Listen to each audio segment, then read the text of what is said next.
जिल्ह्यातील 6 नगर परिषद आणि 2 नगरपंचायत क्षेत्रात 7043 दुबार मतदार आहेत। उरण ईश्वरपूर नगर परिषदेमध्ये सर्वाधिक 2570 इतकी मतदार संख्या आहे। दुबार मतदारांनी एकाच ठिकाणी मतदान करावे तसा पर्याय त्यांच्याकडून घेण्यात येणार असल्याची माहिती जिल्हाधिकारी अशोक काकडे यांनी दिली। दरम्यान नगर परिषद आणि नगरपंचायत निवडणुकीसाठी प्रशासन सज्ज असून या कालावधीत आदर्श आचारसंहितेचे पालन करावे असे आवाहनही त्यांनी यावेळी केलं। उरण ईश्वरपूर, विटा, आष्टा, तासगाव, जत आणि पलूस या नगर परिषदा तसेच शिराळा, आटपाडी या 2 नगरपंचायतींसाठी निवडणूक प्रक्रिया सुरू झाली आहे। जिल्ह्यात 6 नगर परिषदा आणि 2 नगरपंचायतींच्या निवडणुकीचा कार्यक्रम सुरू झाला। यासाठी 2,57,977 इतके मतदार आहेत।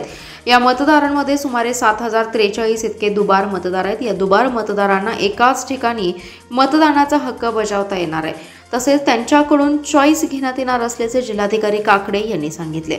जिल्ह्यातील उरण इस्लामपूर नगर परिषद क्षेत्रात 3,570, विटा 980, आष्टा 892, तासगाव 732, जत 552, पलूस 590, शिराळा 191 आणि आटपाडीत 543 दुबार मतदार आहेत। आजपासून उमेदवारी अर्ज दाखल करण्याची प्रक्रिया सुरू असून 17 नोव्हेंबरपर्यंत मुदत आहे। 26 सप्टेंबर माघारीचा अंतिम दिवस असून 2 डिसेंबर रोजी मतदान तर 3 रोजी मतमोजणी आहे। या निवडणुकीसाठी आचारसंहिता लागू झाली आहे। नगर परिषद आणि नगरपंचायतमध्ये 2,57,977 इतके मतदान असून 181 नगरसेवक निवडून येणार आहेत। यामध्ये 82 महिला, 24 अनुसूचित जाती, 1 जमाती, 48 ओबीसी, नाममात्र आणि 108 सर्वसाधारण गटातील सदस्यांची संख्या आहे। 107 प्रभागामध्ये 281 मतदान केंद्रे आहेत। उमेदवारी अर्ज दाखल करण्यास सुरुवात झाली असून पहिल्या दिवशी एकही अर्ज दाखल झाला नसल्याचं सांगण्यात आलंय। सांगली जिल्ह्यामध्ये 8 नगरपालिका किंवा नगरपंचायतीमध्ये निवडणूक होत आहे। त्यापैकी उरण ईश्वरपूर आणि विटा नगरपालिका या 2 ब वर्ग नगरपालिका आहेत। आष्टा, तासगाव, जत आणि पलूस या क वर्ग नगरपालिका आहेत आणि शिराळा आणि आटपाडी या 2 नगरपंचायती आहेत।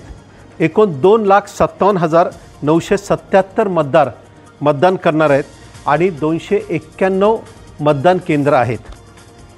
या सर्व मतदान केंद्रातून एकूण 181 सदस्य निवडून येणार आहेत आणि त्यापैकी 92 महिला असणार आहेत। मतदान हे 2 डिसेंबर रोजी आहे आणि मतमोजणी हे 3 डिसेंबर रोजी आहे। नॉमिनेशन फॉर्म किंवा नामनिर्देशन पत्र भरण्यासाठी संबंधित नगरपालिकेमध्ये किंवा तहसील ऑफिसमध्ये निवडणूक निर्णय अधिकारी नेमण्यात आलेले आहेत आणि 10 तारखेपासून 17 तारखेपर्यंत नामनिर्देशन पत्र स्वीकारण्यात येणार आहेत। 18 तारखेला त्यांची छाननी होणार आहे आणि 26 तारखेला चिन्ह वाटप होणार आहे। या निमित्ताने मी आपल्या सर्व मतदारांना सांगू इच्छितो की त्यांनी मोठ्या प्रमाणामध्ये या निवडणुकीमध्ये मतदान करून आपला हक्क बजवावा। त्याचबरोबर मी आपल्याला हेही सांगतो की मतमोजणी आणि स्ट्रॉंग रूम्स हे त्या नगरपालिकेच्या क्षेत्रामध्ये आहेत, तर त्या ठिकाणी मग मतमोजणीची प्रक्रिया पूर्ण होईल। दुबार मतदारांच्या बाबतीत राज्य निवडणूक आयोगाने सांगितलेलं आहे त्यानुसार आम्ही सगळे दुबार मतदार यांची आयडेंटिफाय केलेले आहेत आणि आता आम्ही आमच्या अधिकाऱ्यांमार्फत त्यांच्याकडून परिशिष्ट भरून घेणार आहोत आणि ते ज्या ठिकाणी मतदान करणार आहेत ते त्या फॉर्ममध्ये आम्ही पूर्णपणे माहिती भरून घेऊन त्या पद्धतीने आम्ही मार्क्ड कॉपीमध्ये सुद्धा त्याच्या नोंदी देणार आहोत। दुबार मतदार नोंद आमच्याकडे साधारणतः एकूण मतदारांची संख्या ही आमच्याकडे 2,57,977 आहेत आणि ज्यांची नावं दुबार आलेली आहेत अशी 7,043 नावं आहेत।